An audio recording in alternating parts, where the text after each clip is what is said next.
اب یہ شعبان کی شب برات کی حدیث، اس کے متعلق کہنا کہ ضعیف ہے، اس لیے اس سے تو کچھ نہیں ہوتا، بڑی جرت کی بات ہے. ایسی جرت نہیں کرنی چاہیے، ایسی بات نہیں کرنی چاہیے. کئی مرتبہ آپ سے عرض کیا گیا کہ کسی شخص کے لیے یہ جائز نہیں ہے کہ کسی حدیث کے مطابق وہ فتویٰ دے جب تک کہ اس کے تمام طرق پر غور نہ کر لے. اور جو شخص ایسا کرتا ہے، اگر وہ متقدمین میں سے ہے، کوئی بڑا آدمی ہے، تو ہم یہ تعویل کر لیں گے کہ حدیث اس تک نہیں پہنچی ہوگی باقی. مگر آج کل کے زمانے میں ایسے نہیں کیا جا سکتا، کیونکہ ثقافت اور دیانت داری کا وہ معیار رہا ہی نہیں جو اسلاف میں تھا. کہ یہ جو ڈھنڈورا پٹتا ہے نا کہ شعبان کی حدیث تو ہے ہی نہیں، یہ ضعیف حدیث ہے، انہیں معلوم ہی نہیں ہے کہ اس حدیث کے طرق کتنے ہیں. جس حدیث کو حضرت ابوبکر، حضرت علی، حضرت عبداللہ بن عمر بن العاص، حضرت معاذ، حضرت ابو ہریرہ اور ابو ثعلبہ اور عثمان بن ابی العاص رضی اللہ عنہ یہ سارے ذکر کرتے ہوں، اور ان کے علاوہ جلیل القدر تابعین بھی ہوں، اس کے متعلق یہ کیسے کہا جا سکتا ہے کہ یہ چیز قابل عمل نہیں؟ اسی لیے ابن حاج مالکی تھے فقیہ، انہوں نے لکھا ہے اپنی مدخل ایک کتاب ہے ان کی کہ کوئی شک نہیں ہے کہ یہ رات بڑی برکت والی ہے اور اللہ کے عظمت والی ہے، اور ہمارے اساتذہ، ہمارے اسلاف اس کی بڑی تعظیم کرتے تھے، تیاری کرتے تھے.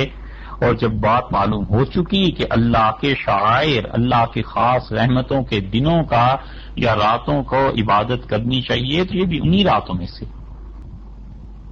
یاد رکھیے، اصول کی بات آپ سے عرض کریں، حدیث کا معاملہ اتنا آسان نہیں کہ ایک ایسا شخص جسے حدیث کی کتابوں کے نام بھی نہ پتہ ہوں اور عربی کی عبارت تو دور کی بات ہے، وہ اتنا بھی نہ پہچان سکے کہ روات کا سلسلہ کیا ہوتا ہے، وہ بھی اٹھ کے کہے کہ حدیث ضعیف ہے. اصول کی بات یاد رکھیے کہ اس امت نے حدیث پہ کام کیا نبی کریم صلی اللہ علیہ وسلم کے ارشادات عالیہ پر، اور سچ اور جھوٹ الگ کر کے وہ کب کے فارغ ہو گئے. تو حدیث کے متعلق یہ کہنا کہ یہ ضعیف ہے، یہ کہنا کہ یہ قابل عمل نہیں ہے، اس ایک جملے کے پیچھے بہت بڑا علم ہے. ایک انجینئر کا یہ کہہ دینا کہ اس عمارت میں جو میٹیریل یوز کیا گیا ہے وہ غلط ہے، وہ صحیح نہیں ہے، اس کے پیچھے پورا علم درکار ہے. یہ ایک جملہ ہم نے سن لیا بس، اس کا یہ مطلب تھوڑا ہی ہے کہ یہ ایک جملہ اسی شخص تک محدود ہے، یہ اس کی 50 برس کی محنت کا ممکن ہے نتیجہ ہو. ایک ڈاکٹر کا یہ کہہ دینا کہ صاحب فلاں کو کینسر ہے، اس کا مطلب یہ ہے کہ اس ڈاکٹر کے پورے علم کا نچوڑ یہ جملہ نکل آیا کہ اس نے یہ حکم دیا. ایسے ہی کسی حدیث کے متعلق یہ کہنا کہ یہ حدیث ضعیف ہے یا صحیح ہے یا مرفوع ہے یا جو کچھ بھی ہے، بہت بڑا علم چاہیے اس کے لیے، اور اس کے ساتھ ساتھ ثقافت بھی، دیانت بھی. اور حدیث کو پھر سمجھنا ہر آدمی کا کام نہیں کہ اس رات میں عبادت کیسے کی جائے، تو کوئی قید نہیں لگائی شریعت نے. تلاوت کرے، درود شریف پڑھے، نماز پڑھے، نفل پڑھے، اپنی قضا نمازوں کی کرے، جو بھی چیز ہے. اور جب شریعت نے کوئی پابندی نہیں لگائی تو اپنے پاس سے اس کی کوئی پابندی لگانا یہ ہے بدعت.